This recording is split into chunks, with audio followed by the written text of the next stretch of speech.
because I really don't tell you guys enough on the next episode of Stay Rad Wine Blog TV.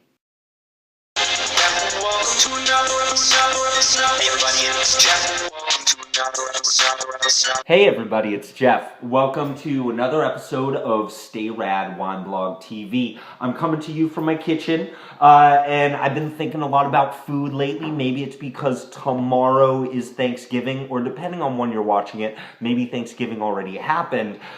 But we want to think a lot about food and wine pairings during this time, and we also want to think about wines that we are sharing with our friends and family during this time. Or maybe you're just, pouring it in a plastic cup and drinking it on your own. Either way, it's always nice when that wine is paired well with that food. Now, traditionally, when I think about Thanksgiving wines, I tend to gravitate towards like a Pinot Noir, like a big, juicy styled Pinot Noir. I think that juiciness really kind of elevates those earthy and those fatty type of flavors from the turkey, right? I also really like Zinfandels in the sense that the spiciness and the big fruit and the big alcohol from some of these Zins really do a good job of cutting through those meaty dishes and those starchy dishes.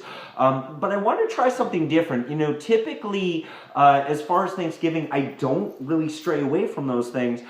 But I wanted to give you another option here. What I picked up, this was a $20 Côtes du Rhône Villages. This is Le Clos du Cailloux. Johnny Brandy, you got to help me out with that one. Le Clos de Cailloux. It's a 2009 Côtes du Rhône Villages, and this was barrel selected by North Berkeley Wine, the importers of this. So, I mean, we got some American hands into this old world French style.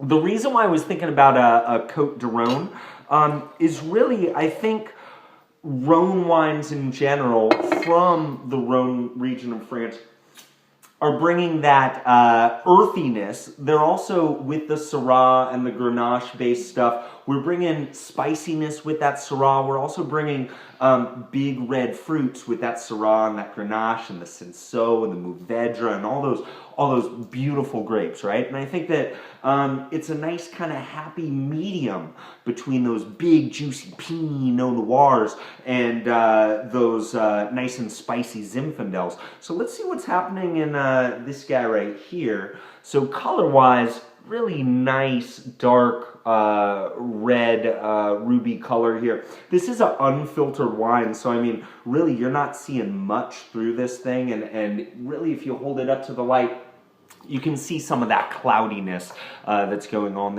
in there as well. Let's stick our schnauzes in here. So I'm getting like a nice, like red fruit, like a dark red fruit. I'm getting like really, really ripe raspberries. I'm getting like these cranberries. So there's that big bright fruit there, but like a dark, plummy type of note to it as well. There's kind of like a leathery, earthy kind of characteristic. And I'm getting like a little like boysenberry pie action in there as well. So, and I'm saying pie because I'm including not just the filling but like the crust there. So there is almost like a toasty type of play as well. And I'm not saying toasty like it's not toasty oak, but there's just this general toastiness and this warmth that's coming out on the nose. Speaking of warmth, we are looking at a 14.5 alcohol by volume here, so higher end as far as the alcohol that we're finding in this wine. Let's see if the wine itself can contain such a higher alcohol content here. So on the palate,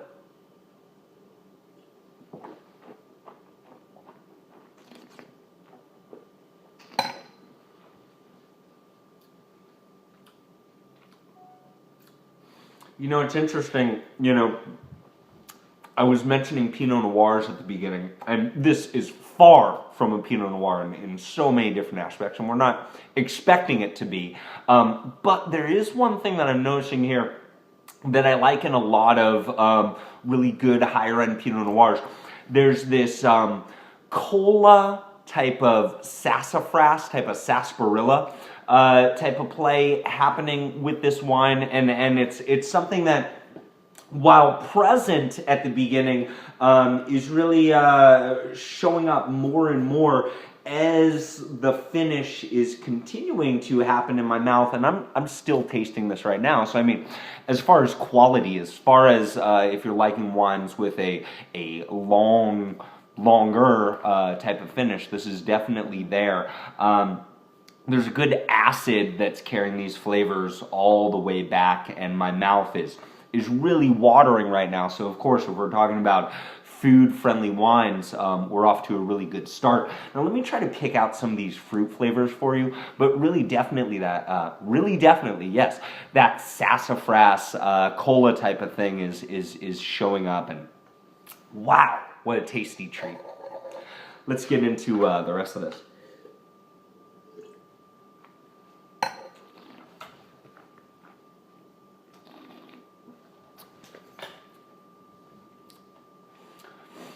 You know, again, there's this really nice cranberry and blackberry type of play. So, I mean, think about like the brightness of those red cranberries and that really nice acidity and that tartness that would go along with it.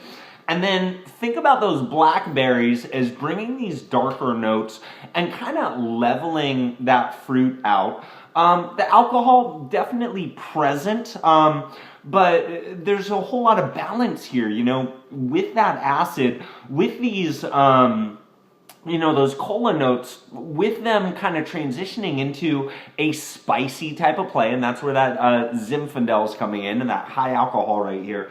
There's a general warmth.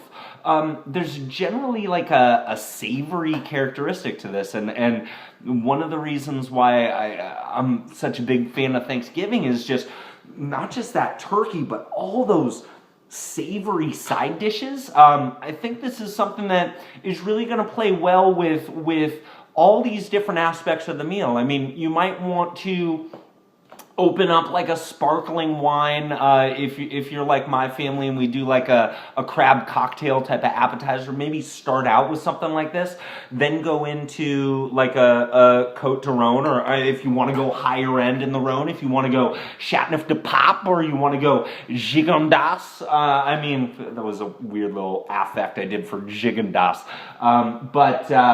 If you want to go with those, I think that you definitely can't go wrong with those.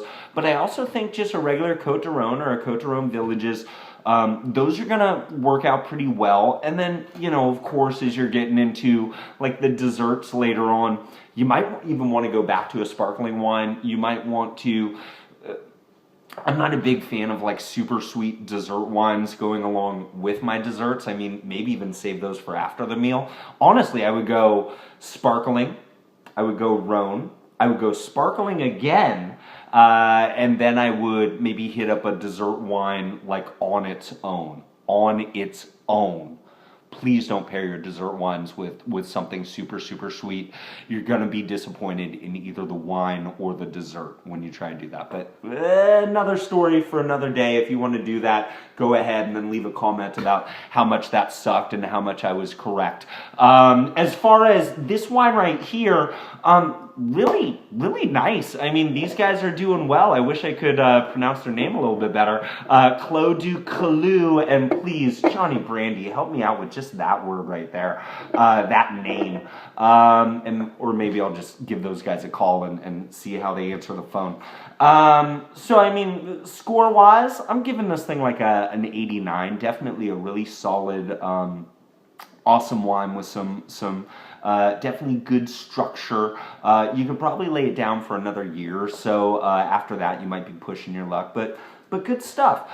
So anyways, in this season of thanking and giving, I don't know if I've given you guys enough. I guess what I'm saying is leave a comment and let me know what else I can give to you in this holiday season, whether it be wine recommendations, whether it be pumping out more videos about your favorite wines. Let me know what you want. Leave a comment below and let me know. Until next time, everybody, stay rad. Stay rad, wine blog. Stay rad, wine blog. Stay rad, wine blog. Stay rad, wineblog.com.